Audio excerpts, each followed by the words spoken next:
Congress party ప్రాంతీయ విద్వేషాలు రెచ్చగొడుతుందని Telangana TDP నేతలు ఆరోపించారు.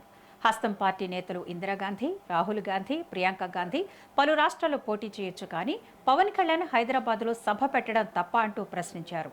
ప్రజాస్వామ్యంలో ఎవరైనా ఎక్కడైనా పార్టీ పెట్టే హక్కు ఉందని స్పష్టం చేశారు. తెలంగాణ అభివృద్ధి కోసం తెలుగుదేశం పార్టీ మొదటి నుంచి కృషి చేసిందని చెప్పారు. తెలంగాణలోని గడీల పాలన భూస్వామ్య వ్యవస్థలో రూపుమాపిన చరిత్ర తెలుగుదేశం పార్టీదని అన్నారు. రాష్ట్రంలో తెలుగుదేశం, జనసేన నాయకులు సమావేశాలు పెడితే ఇతర పార్టీ నాయకులకు భయం ఎందుకని నిలదీశారు. తెలంగాణలోనూ తెలుగుదేశం పార్టీ పూర్వవైభవం వస్తుందని ఆశాభావం వ్యక్తం చేశారు.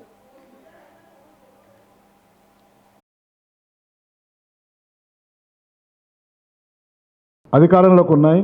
మేము మిగులు బడ్జెట్ క్రియేట్ చేస్తే ఈరోజు అప్పుల పాలు చేసినటువంటి మరి ఆ రోజు టీఆర్ఎస్ కానీ ఇప్పుడు కంటిన్యూ చేస్తున్న కాంగ్రెస్ పార్టీకి కానీ ఇద్దరికి కూడా ఒక ఛాలెంజ్ చేస్తా ఉన్నాం. తెలంగాణ ప్రాంతంలో అభివృద్ధి చేసింది ఎవరు?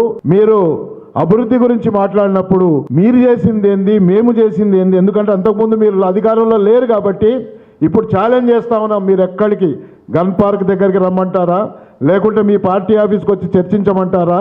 ఎక్కడికంటే అక్కడ మేము తెలంగాణ బిడ్డలుగా, తెలుగుదేశం తెలంగాణ బిడ్డలుగా మేము ఈ తెలంగాణ రాష్ట్రానికి చేసినటువంటి సర్వీసెస్ కానీ అభివృద్ధి మీద కానీ ఏది తీసుకొచ్చినా మేం చేసినటువంటి కార్యక్రమాల మీద మీరు చర్చకు సిద్ధంగా ఉంటే రెడీగా ఉండండి అని మనం చేస్తా ఉన్నాం.